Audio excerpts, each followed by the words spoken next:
जो न्यूक्लियस में पार्टिकल्स हैं उनको हम क्या बोलते हैं? न्यूक्लियॉन्स। जो भी न्यूक्लियस में पार्टिकल है उनको हम न्यूक्लियॉन बोलते हैं। न्यूक्लियॉन में कौन कौन से होते हैं? प्रोटॉन। नंबर ऑफ प्रोटॉन कितना? Z, called as atomic number. Number of neutron, that is N. ठीक है। Number of nucleons, that is A, which is equal to Z plus N, called as mass number. Right?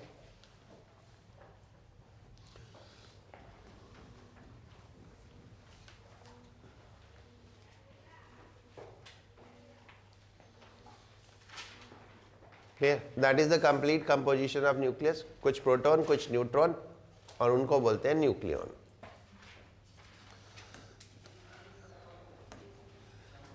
Atomic mass unit, क्योंकि जो nucleons हैं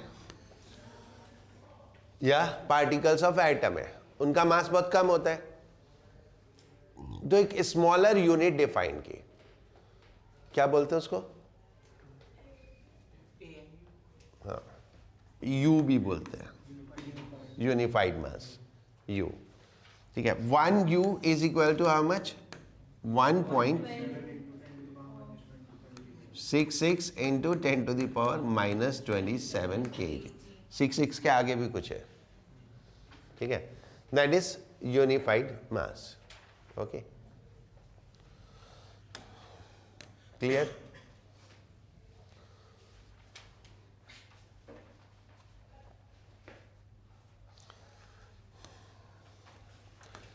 Size of nucleus.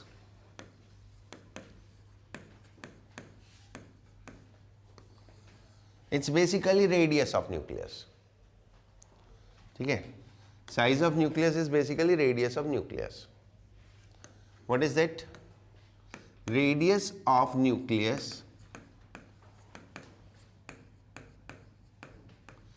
is definition लिखने को छोड़ो, proportional to mass number to the cube root of mass number, that is R proportional to A to the power 1/3, and this gives proportionality constant। हटाएंगे, sign हटाएंगे तो एक constant आएगा R not. R not is 1.2 Fermi। Fermi means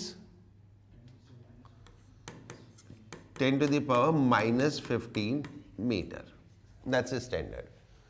So you can calculate the radius of any nucleus. Correct?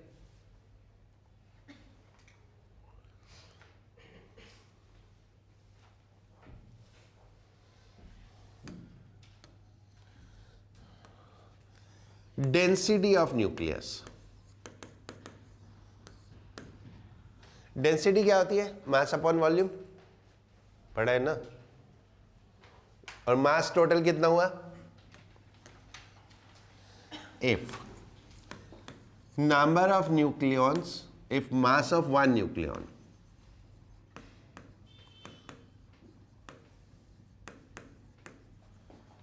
Is m, then total mass कितना हुआ? m into A. एक nucleon का mass small m, total number of nucleons a, तो total mass m into A. Right. Density of nucleus rho, mass upon volume. Nucleus is spherical, तो sphere का volume 4/3 pi r cube, और r depend करता है mass number पे, तो कितना हो गया? 4/3 pi R naught a to the power 1/3 का क्यूब।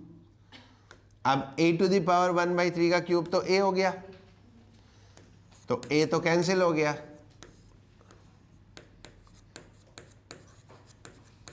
राइट, ये बचा। इसमें सब कांस्टेंट, इनकी वैल्यू रखो तो कितना आएगा 2.7 into 10 to the power 17, 2.3 into 10 to the power 17 kg पर metre cube. That is 10 to the power 14 times greater than general substance,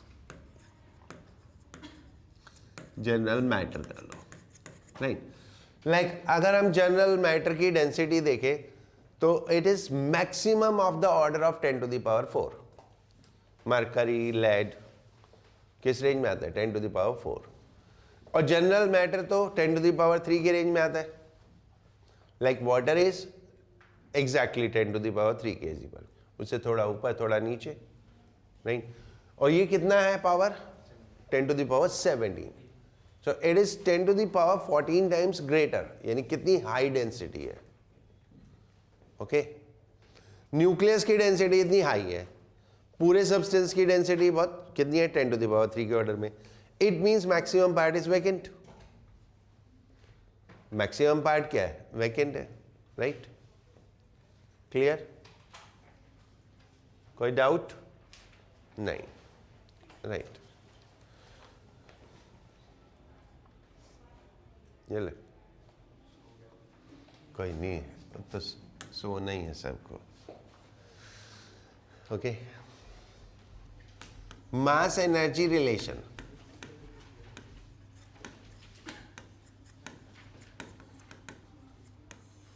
mass energy relation, ये आइंस्टीन ने कुछ कुछ किया था।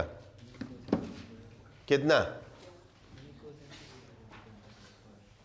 E is equal to mc², right.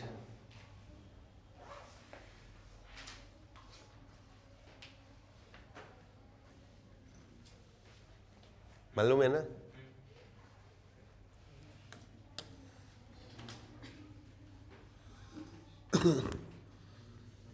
Energy equivalence, ये आपको चाहिए होगा बहुत सारे क्वेश्चन में। Energy equivalence of 1 U mass, energy equivalence of 1 U mass, तो कितना हो गया, E is equal to mass कितना 1.66 into 10 to the power -27 into 3 into 10 to the power 8 का होल स्क्वायर, कितना हो गया ये 1.494 इंटू कितना 27 एंड 16, 11 और 1 इधर आ गया, तो 10 to the power -10 joule. And इसको मेगा इलेक्ट्रॉन वोल्ट में कन्वर्ट करें, so that is 931.5 mega electron volt. ठीक है, सो 1 U मास जब एनिलिएट होगा, so that will create 931.5 mega electron volt of energy. ठीक है, ये आपको याद रखना है। मोस्ट मैक्सिमम क्वेश्चन में आपको U से कैलकुलेट करना होगा और EV में, तो सीधे सीधे आप 1 U is equal to 931.5 MeV use कर सकते हो सॉल्यूशन में। You need not to derive this. Okay, ठीक है, ये हो गया mass energy relation. Is it clear?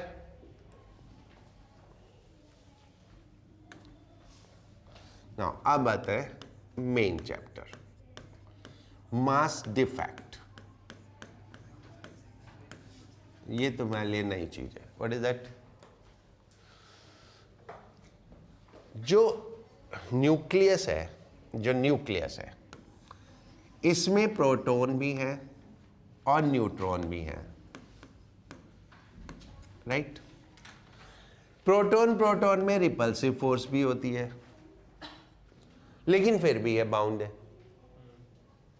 फिर भी ये क्या है, बाउंड है। क्यों बाउंड है?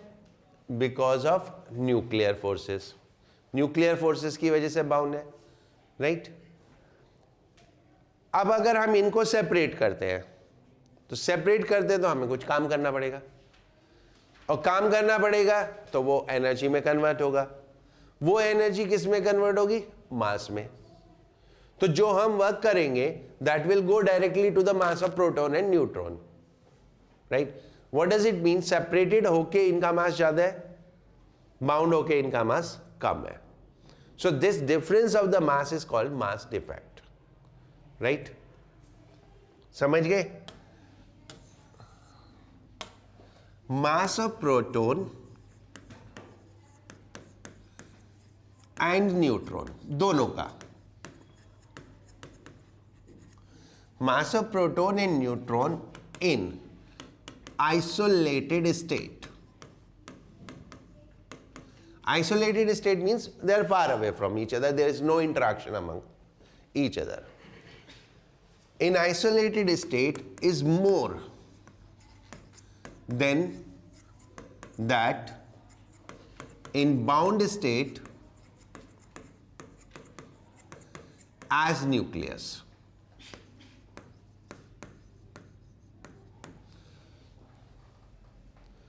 More than that in bound state as nucleus, ठीक है। This difference of mass is called mass defect.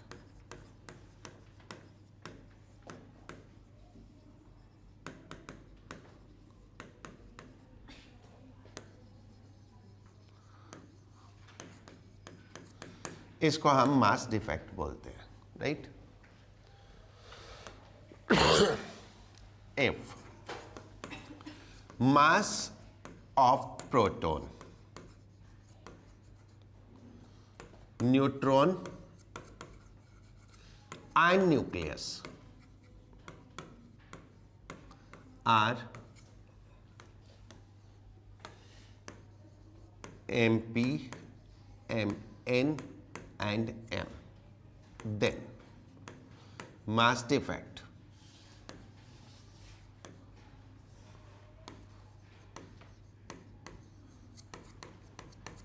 Delta M is equal to, बोलो कितना होगा?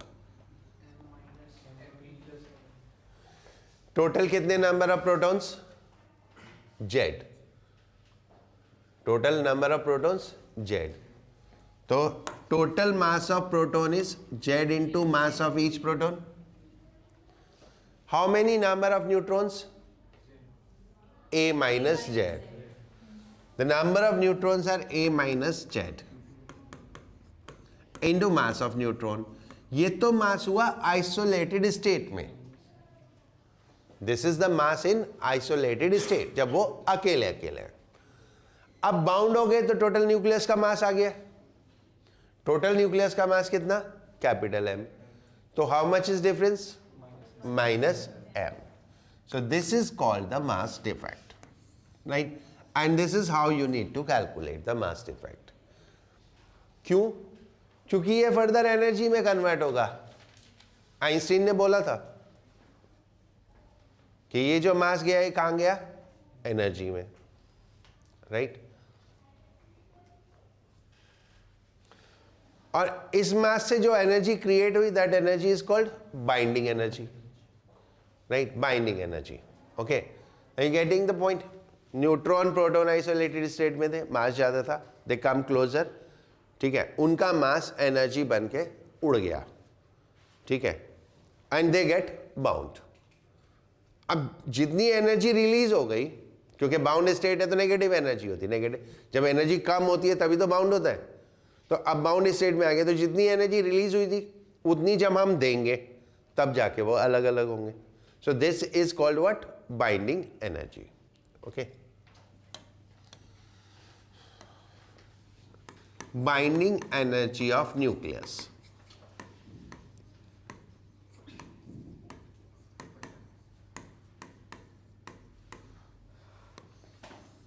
Almost all the questions are based on this nucleus के, almost all the questions, ठीक है, binding energy पे based होंगे, क्योंकि आगे फ्यूजन फ्यूजन आएगा, उसमें भी सिर्फ पूरा बाइंडिंग एनर्जी का रोल है. Okay, and why the binding energy of nucleus become important? जितना लो एनर्जी, यानी जितना ज्यादा एनर्जी रिलीज हुआ उतना ज्यादा स्टेबल, ठीक है. तो जितनी ज्यादा एनर्जी रिलीज हुई उतनी ज्यादा binding energy. So means greater the binding energy means stable the nucleus, right. तो इसलिए प्रोसेस होते हैं fission fusion process. Fission process में क्या होता है, एक न्यूक्लियस डिसइंटीग्रेट होता है, दो पार्ट में कन्वर्ट हो जाता है. क्यों? बिकॉज बड़ा न्यूक्लियस है, अनस्टेबल है, ब्रेक हुआ, it convert into two small nucleus which are stable. Similarly दो छोटे न्यूक्लियस कंबाइंड हो गए, एक बड़ा न्यूक्लियस बना देते हैं, because they move towards stability. Correct. So that moving towards unstable zone to stable zone is the process of fission and fusion. So this all is the game of the binding energy. जितनी ज़्यादा binding energy उतना stable. सबसे ज़्यादा binding energy किसकी होती है? Iron, Fe56 की, right.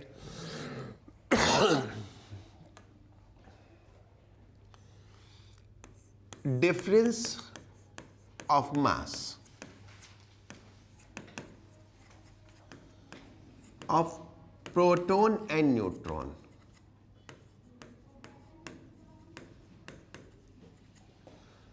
from isolated state to bound state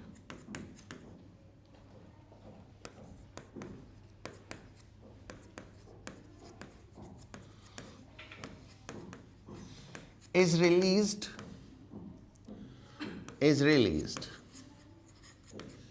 in the form of energy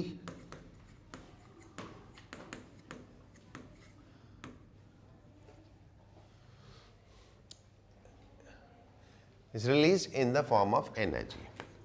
Releasing this energy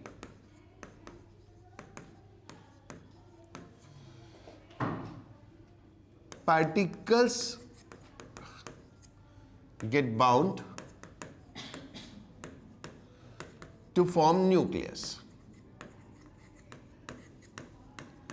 वह एनर्जी रिलीज करके वो बाउंड हो गए और उससे हमारा न्यूक्लियस बन गया, राइट.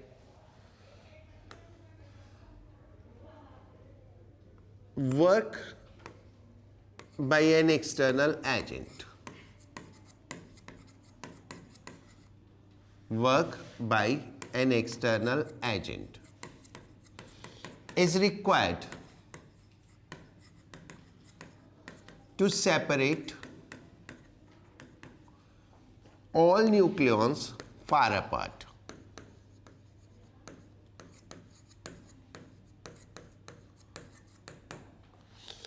ठीक है. अब कोई भी चीज बाउंड हो गई तो उसको सेपरेट करने के लिए हमें वर्क करना पड़ेगा. द प्रोसेस इज, पहले उनका मास ज्यादा था, उनका मास एनर्जी में कन्वर्ट हुआ एंड दे गेट बाउंड. अब अगर हमें उनको अलग करना है तो जितनी उन्होंने एनर्जी रिलीज करी थी उतनी हमें उनको वापस देनी पड़ेगी. और वो वापस हम किस फॉर्म में देंगे? वर्क करके. So basically that energy release calculate करो या ये वर्क कैलकुलेट करो, एक ही बात है.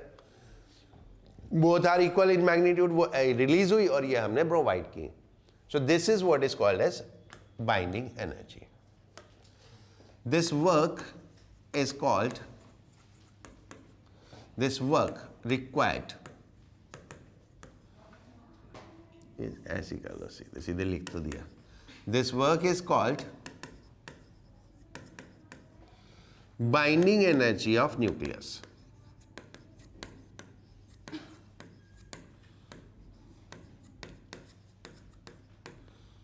Right? That is E, binding energy, is equal to delta mc square, where delta m कितना है जो हमने पीछे कैलकुलेट किया था? How much? z times mass of proton plus a minus z times mass of neutron minus mass of nucleus, right? Binding energy per nucleon. Basically ये जो energy है ये इक्वली डिवाइड हो जाती है हर एक न्यूक्लियन को। तो हम कैलकुलेट करते हैं binding energy per nucleon, E A से करके लिखते हैं, ई और capital A, and this is equal to binding energy upon mass number. Total energy को टोटल नंबर ऑफ न्यूक्लियन से डिवाइड कर दिया, तो हर एक न्यूक्लियन के पास कितनी एनर्जी आ गई वो हमें पता चल गया, right?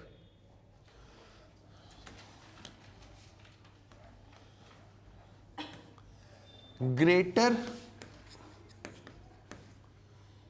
EA means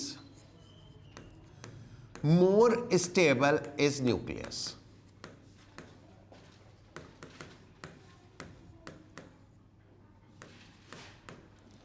Greater EA means more stable is nucleus. चलो, right? एक graph that is variation of binding energy with mass number. ठीक है, बनाना मत, में से अच्छा बनेगा नहीं। ये है binding energy per nucleon mega electron volt में। मैं आपको समझाने के लिए बना रहा हूं, ओके? ये है 8 mega electron volt, 8 mega electron volt. इससे ज़्यादा एनर्जी होती है तो ये, या इससे ज़्यादा होती है तो हम मानते हैं कि स्टेबल है, इससे कम होती है तो हम मानते हैं अनस्टेबल है, right? That is probability word, कि इससे ऊपर है तो प्रोबेबली वो स्टेबल होगा, इससे नीचे है तो प्रोबेबली वो अनस्टेबल होगा। And all the nucleus from the mass number 30 to mass number 170 fall in this zone. All the nucleons from mass number 30 to mass number 170 fall in this zone, which have the binding energy per nucleon more than 8. Right? अगर मैं इसका graph बनाऊं तो it comes like this way.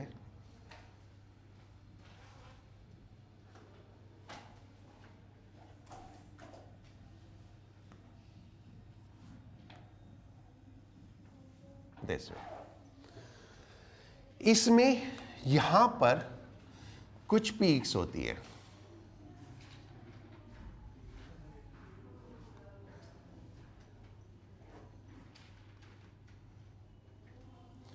these peaks represent helium, carbon, oxygen, right?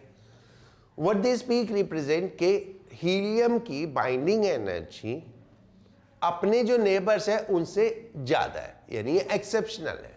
Like graph is like this but they fall in the exceptional range, ठीक है? So they are more stable than their neighbour, correct?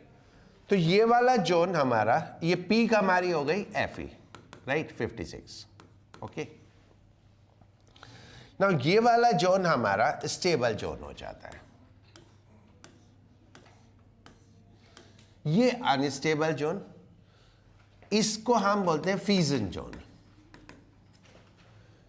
Like इसमें जो nucleus है वो बड़े nucleus है, एक बड़ा न्यूक्लियस से uranium disintegrate in 2 part and वे 2 पार्ट इस जोन में आ जाएंगे, so they will become stable.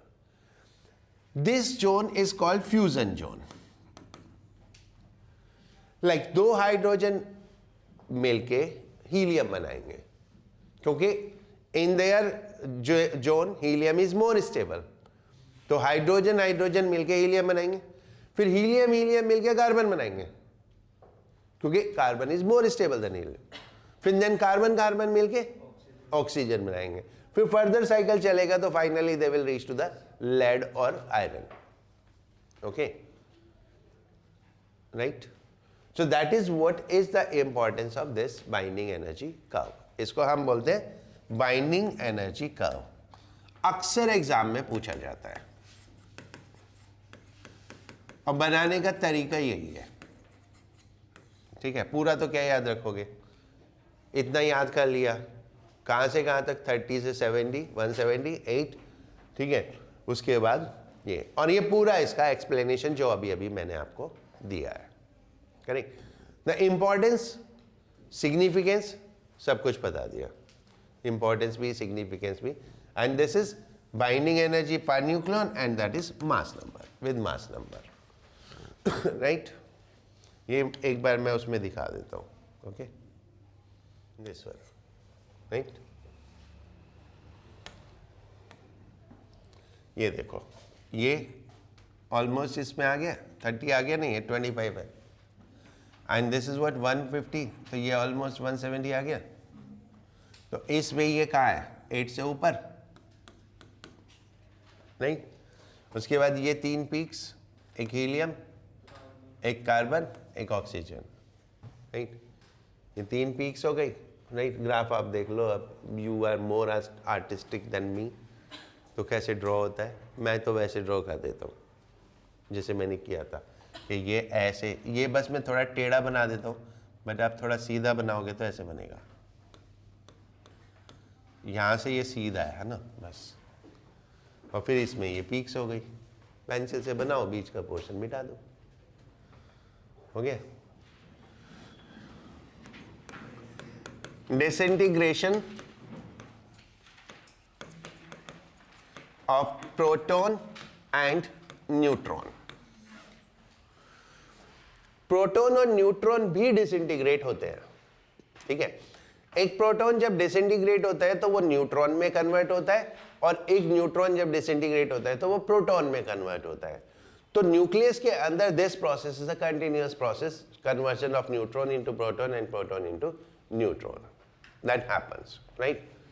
कैसे होता है, जब एक न्यूट्रॉन डिसइंटीग्रेट होता है तो वो एक प्रोटॉन देता है, पॉजिटिवली चार्ज्ड, राइट, प्लस एक इलेक्ट्रॉन देता है, इसको हम बीटा पार्टिकल भी बोलते हैं, और प्लस एक एंटी न्यूट्रिनो देता है, ठीक है। This anti neutrino and neutrinos are particles associated with beta emission, इसको हम बीटा एमिशन बोलते हैं, right. These are energy packets very much like photon, okay. So this is what disintegration of neutron and disintegration of proton. What we get, a neutron plus a beta positive particle or plus neutrino, right. Beta negative emission में anti neutrino मिलता है और beta positive emission में neutrino मिलता है, clear. Isolated में होता है, ओके। इज इट क्लियर, इसमें कुछ पूछना है। What is beta negative? Beta negative is an electron, is an electron emitted from nucleus. सारी प्रॉपर्टीज इलेक्ट्रॉन वाली, तो हम इसको इलेक्ट्रॉन भी बोलते हैं, an electron emitted from nucleus. Differentiate करने के लिए हम इसको बीटा बोल देते हैं, क्योंकि electron what we understand is orbit around nucleus, और ये न्यूक्लियस से निकला है, लेकिन न्यूक्लियस में इलेक्ट्रॉन होते नहीं है, so this comes out by the integration of the neutron. Beta positive is positive electron, positive electron, इसको हम बोलते हैं पॉजिट्रॉन, एंड इसको रिप्रेजेंट करते हैं E प्लस से, right. E minus is negative electron, E plus is positive electron which is called as positron. The difference is only of charge, ठीक है। इलेक्ट्रॉन पे चार्ज होता है -1e और पॉजिट्रॉन पे चार्ज होता है +1e, एक प्रोटॉन के बराबर चार्ज होता है। इतना समझ गए? हाँ, मास इलेक्ट्रॉन के equal. Is it clear? Next आता है न्यूक्लियर रिएक्शन। तुम लोगों ने केमिकल रिएक्शंस पढ़ी हैं। केमिकल रिएक्शन कैसे होती है? C+2O CO2, जो मुझे याद है, ठीक है। 2H + O = H2O, वो ठीक है, उसमें 2C4O कर लो, वो चलेगा, बट बेसिक रिएक्शन ये होती है, जितने एलिमेंट इस तरफ है उतने ही एलिमेंट इस तरफ होंगे. That is what is called as chemical reaction. In a nuclear reaction, elements on left hand side and right hand side are not same. Means C, if there is C on left hand side, on right hand side you will not find the C. That is the difference between the chemical reaction and the nuclear reaction. In chemical reaction, elements do not change. Basic elements do not change. But in nuclear reaction, the basic element change. Right? So, in nuclear reaction,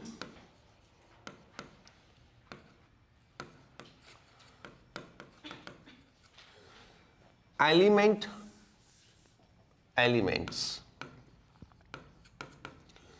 on left hand side differ from that on right hand side.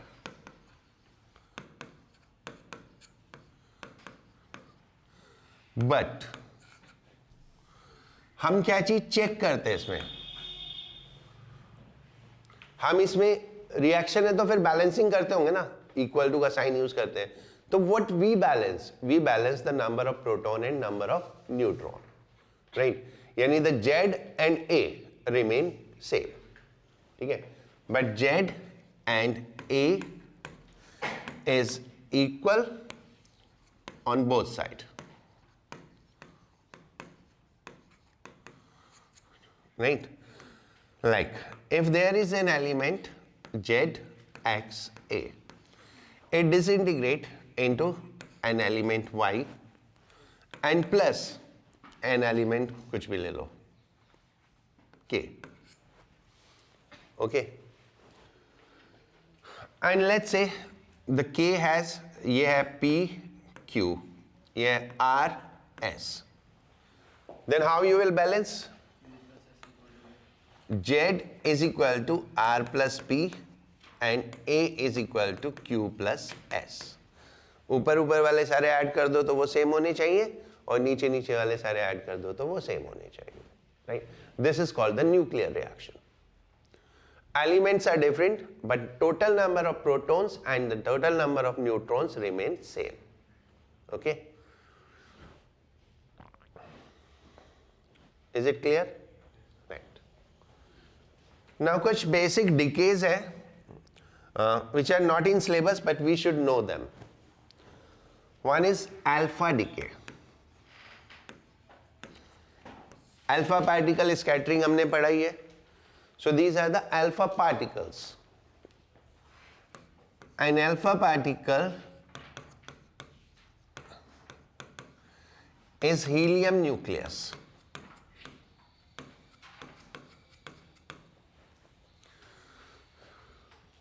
ठीक है, helium nucleus. So if we have an element ZXA and इससे alpha particle emit हुआ, so what is emitted is alpha particle. Alpha particle is helium nucleus. Helium nucleus is 2He4 and the remaining is Y. So what will be the atomic number and mass number of Y? A minus 4, Z minus 2. Understood? That is what alpha decay. Okay. ये जितने भी heavy elements हैं जिनको हम radio active elements बोलते हैं, ठीक है, इस पीरियोडिक टेबल में जितने नीचे लिखे होते हैं, वो ये पार्टिकल्स एमिट करते रहते हैं continuously. Alpha particles and beta particles, right. Then beta decay. Beta decay अभी मैंने आपको बताया था, दो टाइप का होता है. Beta minus decay. तो we have an element ZXA and इससे बीटा नेगेटिव डीके हुआ, तो ये हमारा बीटा नेगेटिव हो गया. नेगेटिव में -1 बीटा 0। क्यों? चार्ज -1 है और मास तो है नहीं। In comparison to nucleon mass is 0। Okay, और प्लस इसके साथ एक एंटी न्यूट्रिनो होता ही है। अब बाकी क्या बचा वो बताओ।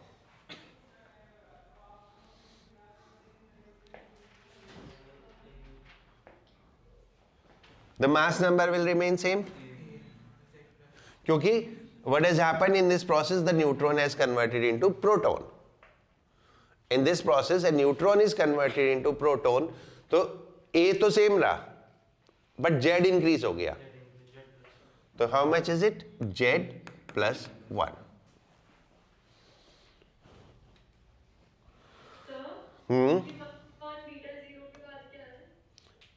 न्यू है सिंबल और इसको एंटी न्यूट्रिनो बोलते हैं, ये ऐसे,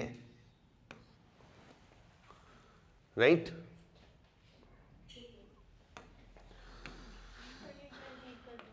कौन सा?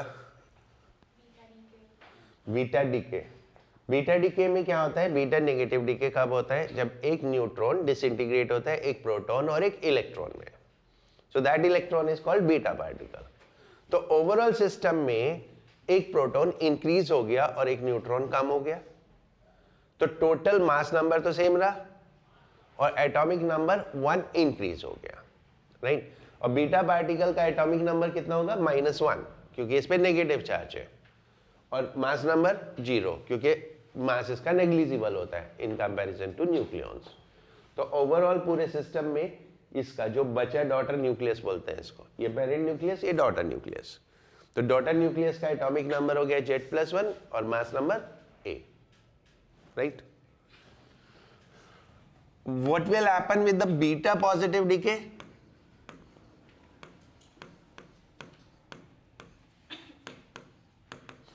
बीटा पॉजिटिव डीके में that is a positive electron, है ना?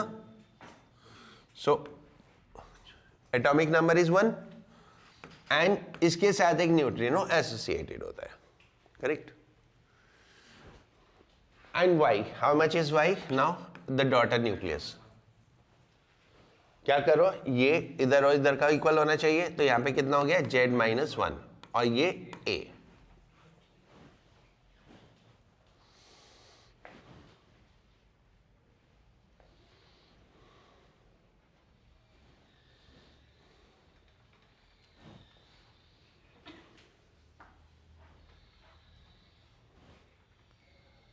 Okay.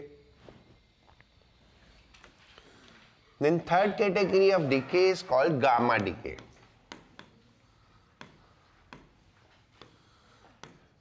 Gamma rays है, are intense electromagnetic waves, बहुत हाई एनर्जी वेव्स होती हैं gamma rays. Okay, gamma rays कब प्रोड्यूस होती है? जब एक न्यूक्लियस से अल्फा एमिशन हो या बीटा एमिशन हो, दोनों में से कोई भी एमिशन हो, तो the nucleus get into the excited state. ठीक है, न्यूक्लियस का एनर्जी बढ़ जाता है, तो वो हम बोलते हैं एक्साइटेड स्टेट पे हो गया। न्यूक्लियस एक्साइटेड स्टेट में हो गया, फिर वो ग्राउंड स्टेट पे वापस आता है एनर्जी रिलीज करके। तो वो जो एनर्जी रिलीज करता है that is in the form of gamma rays, right? Alpha beta emission leave nucleus in excited state.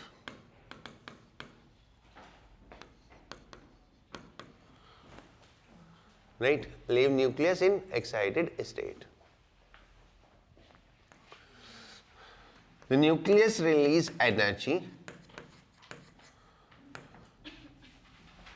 The nucleus release energy in the form of gamma rays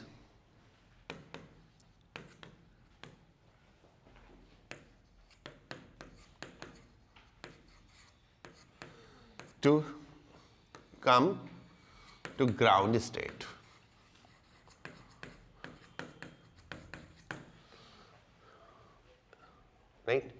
there is no change in mass number, atomic number and all, ठीक है, it remain same.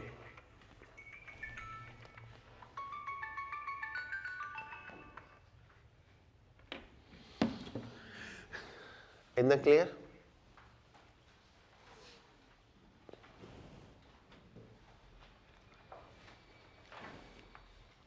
समझ गए?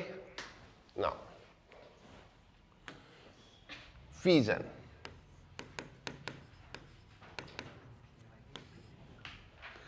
Fission is what?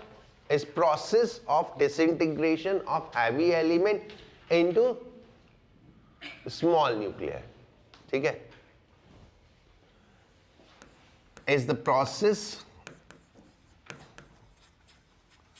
of disintegration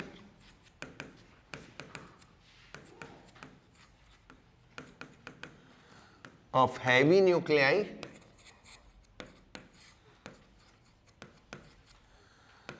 with low binding energy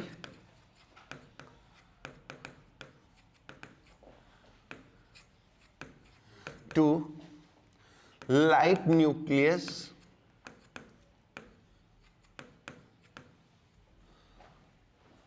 of high binding energy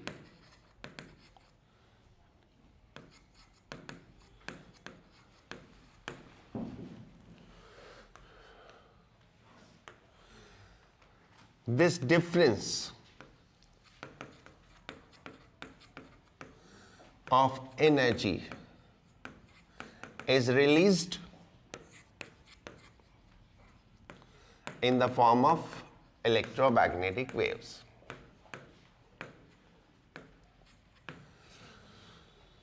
Right? The fission process. Fission process is what? एक बड़ा nuclei दो छोटे nuclei में disintegrate होता है.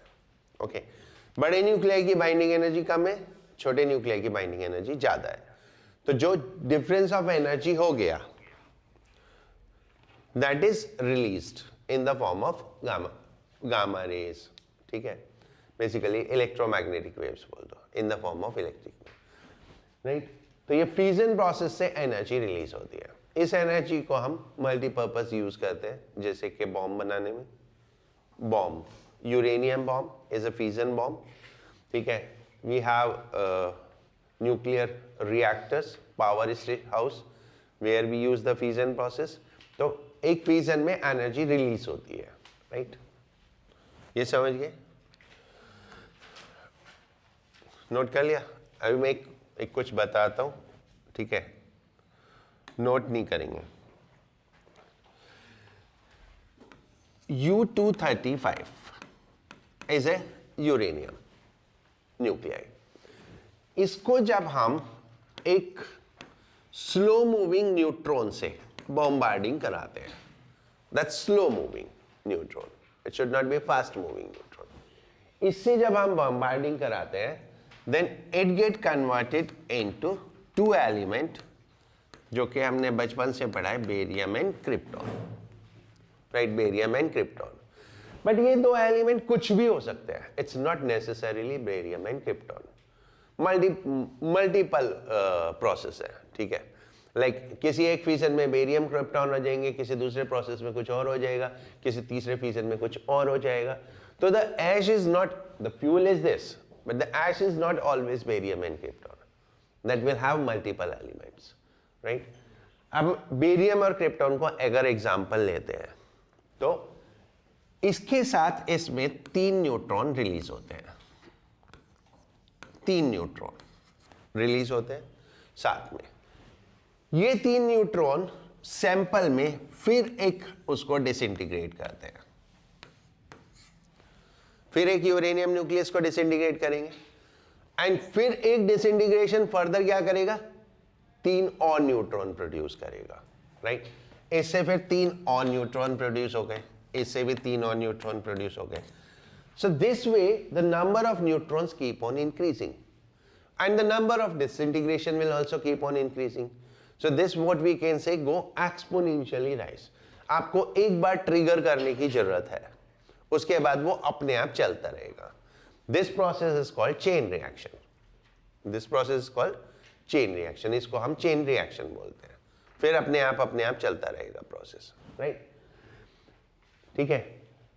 एंड न्यूक्लियर बॉम्ब में हम यही प्रोसेस यूज करते हैं, क्योंकि वहां तो हमें क्या चाहिए, डिवास्टेशन चाहिए, तो जितनी ज्यादा एनर्जी रिलीज हो उतना अच्छा है। तो that is called uncontrolled chain reaction. Uncontrolled chain reaction आपने एक बार ट्रिगर कर दिया, वो अपने आप मल्टीप्लाई होता चला जाएगा, राइट? अगर हम पावर हाउस की बात करें, न्यूक्लियर रिएक्टर्स की बात करें, जहां पे हम for the peaceful purpose energy को यूज कर रहे हैं, so we need to control this reaction. इस रिएक्शन को हमें कंट्रोल करने की जरूरत है। तो कंट्रोल करने के लिए क्या करते हैं, हम कुछ एलिमेंट्स यूज करते हैं जो इन न्यूट्रॉन्स को एब्जॉर्ब कर लेते हैं, ठीक है? Like the cadmium rod use किया, तो वो क्या कहती है, जो एक्सेस न्यूट्रॉन होते हैं उसको एब्जॉर्ब कर लेते हैं। तो हम एक रिएक्शन रेट को मेंटेन रख सकते हैं। Like what we want is, हमें 3 चाहिए और ये 3 मेंटेन रहे, तो दीज विल बी एब्जॉर्ब्ड, ये एब्जॉर्ब हो जाएंगे and the only 3 will be left over there, and इस तरह से प्रोसेस कंट्रोल्ड चलता रहेगा, करेक्ट? अगर ये अनकंट्रोल्ड हो जाए तो it is very much like the bomb which has happened कहाँ, रशिया में, चेरनोबिल रिएक्टर, राइट? उसमें यही हुआ था, दैट गेट अनकंट्रोल्ड। ये अनकंट्रोल्ड हो जाए तो फिर प्रॉब्लम हो जाती है, ठीक है? इतने इंटेंस रेडिएशंस रिलीज होते हैं, ठीक है? लाइक बॉम्ब का एग्जाम्पल मालूम ही है, जापान में बॉम्ब गिराया था, उसका एग्जाम्पल मालूम ही है। तो ये एक कंप्लीट चेन रिएक्शंस है, करेक्ट? ठीक है, ये मैं पूरा थ्योरेटिकल है, मैं नोट नहीं करा रहा हूँ, आई एम एक्सप्लेनिंग यू, ठीक है? इसमें होता है एक मल्टीप्लाइंग फैक्टर, न्यूट्रॉन्स का multiplying factors, that is called के। मल्टीप्लाइंग फैक्टर मींस हमें नेक्स्ट जनरेशन में कितने अवेलेबल हो रहे हैं। लाइक अगर मैं इसी एग्जांपल की बात करूं तो मल्टीप्लाइंग फैक्टर इज 3। पहली जनरेशन में 3 थे, नेक्स्ट जनरेशन में 9 हो गए, फिर इस जनरेशन में 9 थे तो नेक्स्ट जनरेशन में 27 हो गए, तो 3 times, that is called the multiplying factor. जब हम इसको पीसफुल पर्पस के लिए यूज करते हैं तो हम मल्टीप्लाइंग फैक्टर को 1 रखते हैं, करेक्ट? और अगर ये 1 से कम हो जाए तो that means it is called chain reaction is slowing down या रिटार्डिंग चेन रिएक्शन, राइट? और जब पॉजिटिव 1 से ज्यादा होता है तो it is accelerating chain reaction या एक्सेलरेटिंग चेन रिएक्शन होती है। इन जनरल एक U-235 में जो न्यूट्रॉन रिलीज होते हैं एन एवरेज, ठीक है, किसी रिएक्शन में 3 होते हैं, जैसे इसमें 3 होते हैं, कुछ और रिएक्शन मिलेंगे उसमें 2 होते हैं, तो इस तरह से जो एवरेज नंबर ऑफ न्यूट्रॉन्स एक रिएक्शन में रिलीज होते हैं दोज आर 2.5, ठीक है, जिनको हम यूजुअली 3 लेके चलते हैं। Understood, right? ये देखो इस रिएक्शन में 3, बेरियम क्रिप्टॉन, ये रिएक्शन में 3 न्यूट्रॉन, बेरियम एंड क्रिप्टॉन, इस रिएक्शन में SbNb, इसमें XeSr। तुम्हें मालूम है इनके नाम? ये 4 न्यूट्रॉन, ये 2 न्यूट्रॉन, तो ऐसे डिफरेंट रिएक्शन में डिफरेंट नंबर ऑफ न्यूट्रॉन्स होते हैं, which average comes out as 2.5।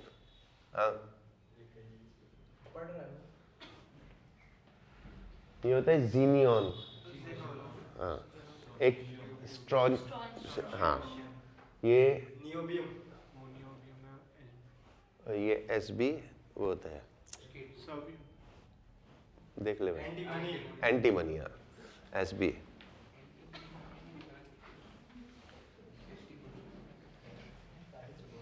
Okay, हो गया, राइट? तो ये न्यूट्रॉन कौन सा न्यूक्लियर होता है? Slow moving neutron. Fast moving neutron से नहीं होता, फास्ट मूविंग न्यूट्रॉन एब्जॉर्ब हो जाता है, राइट? चलो, ये चुप कर, ये मल्टीप्लिकेशन फैक्टर मैंने समझा दिया, समझ में आ गया ना? What is that? बताओ हिंदी में, इंग्लिश में बताओ, डिफाइन करो properly.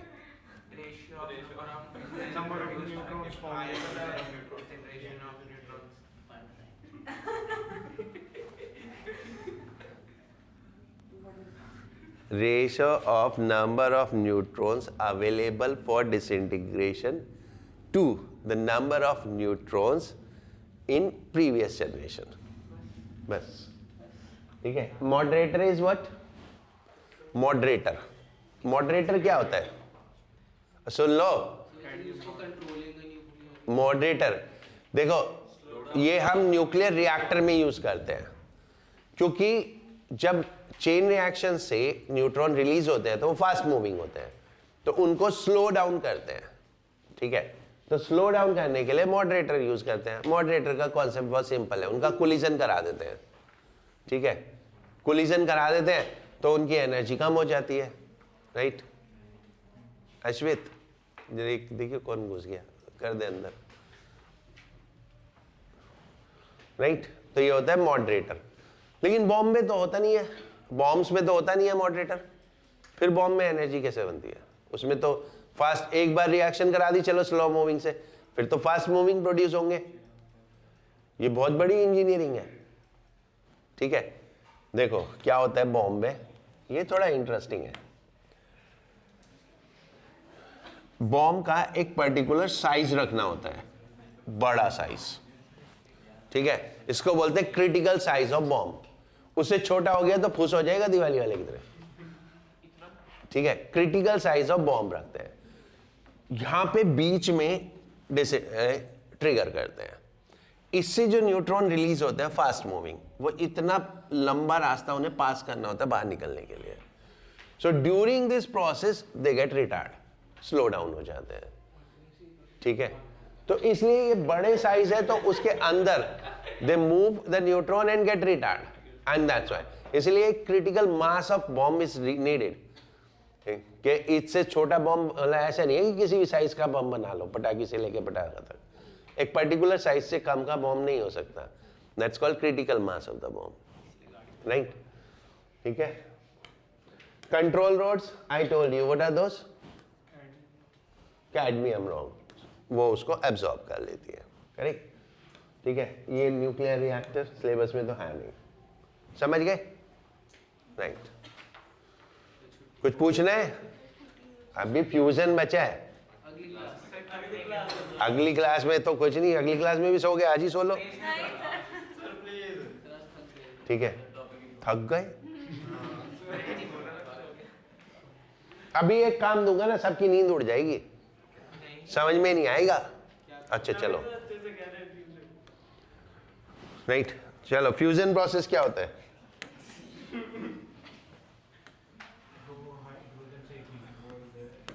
Fusion is the process of integration of elements of low binding energy to an element of high binding energy. Right? 1H2 plus 1H2, 2He4. Here hydrogen is called fuel and helium is called ash. Right? ये दो hydrogen मिलके, ये hydrogen का कौन सा isotope है? Deuteron. Deuteron. तो दो ड्यूट्रॉन मिलके एक हीलियम न्यूक्लियस बनाया. कितनी एनर्जी रिलीज हुई इस प्रोसेस में? 1H2 की एनर्जी होती है 1.1 MeV पर न्यूक्लियन, और इसकी होती है 7 MeV पर न्यूक्लियन. ठीक है. तुम कैलकुलेट कर सकते हो कितनी एनर्जी रिलीज हुई. Actually the whole world is working on hydrogen as a fuel, because बहुत हाई एनर्जी फ्यूल है ये, और फेल सेफ है. जैसे fusion is not fail safe, यानी फेल हो जाए तो सेफ नहीं है. This is fail safe. Fail हो गया तो कोई प्रॉब्लम नहीं है, right. How much energy is released? Left hand side कितनी एनर्जी है? 4 into 1.1, 4.4। And right hand side कितनी एनर्जी है? 4 into 7, दैट इज 28। तो एनर्जी रिलीज कितनी हुई? 28 minus 4.4, 23.6 mega electron volt energy is released in one fusion process. Okay, that's a very high energy. ये per nucleon है, तो total energy कितनी हुई? 4 न्यूक्लियन का ग्रुप हो रहे ना, और 4 न्यूक्लियन ग्रुप होके 4 न्यूक्लियन बने, तो टोटल जो एनर्जी ऑफ न्यूक्लियस है दैट इज 28। ये तो पर न्यूक्लियन है ना, और ये टोटल एनर्जी जो न्यूक्लियस की मिला के है वो 4.4। So this difference is released as energy. Okay, और ये जितना आसान दिख रहा है ना प्रोसेस, उतना है नहीं, ठीक है, राइट। तो whole world is working on hydrogen as a fuel, सुना होगा बहुत। हाँ रिया, आप एक्सप्लेन कर दोगे कि 4 कैसे आ रहा है? 4 ये mass number is number of nucleons, तो 2 मास नंबर इधर, 2 मास नंबर इधर, टोटल 4 न्यूक्लियन हो गए ना। Energy is 1.1 per nucleon, right. ये है पूरा फ्यूजन प्रोसेस।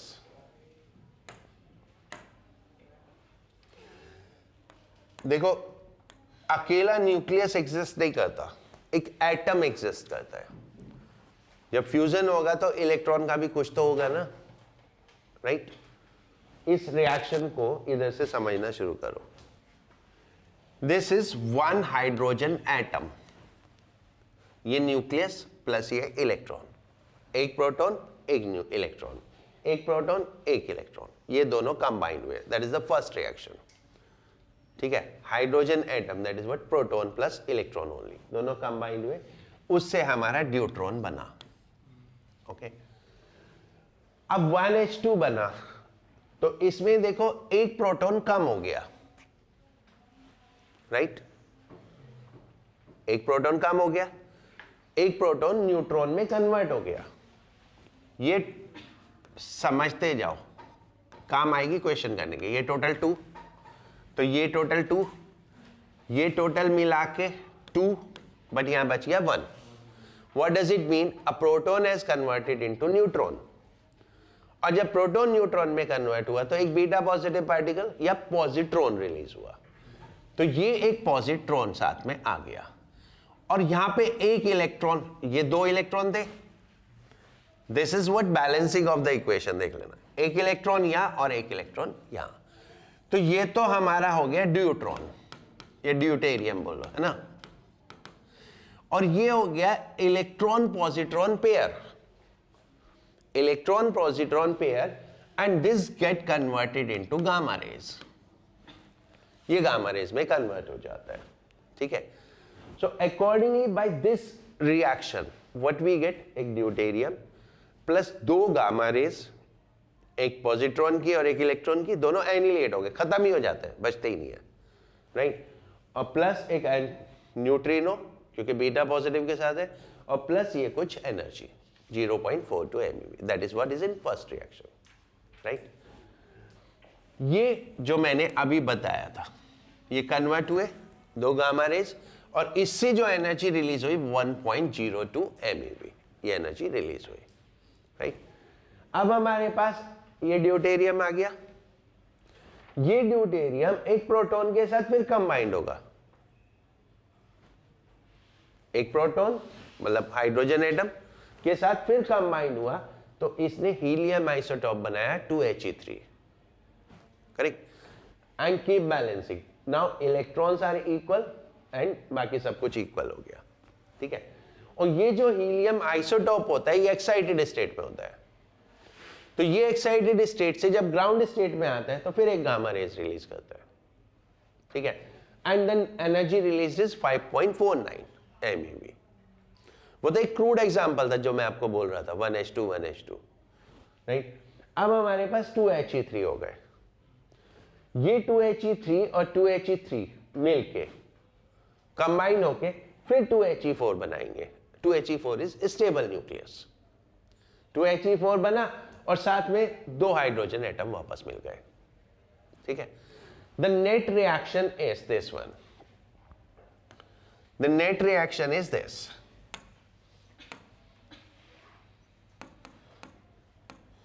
ये पूरा प्रोसेस 2 बार होगा तो हमें 2 ये मिलेंगे हीलियम आइसोटोप और फिर वो कंबाइन होंगे, है ना।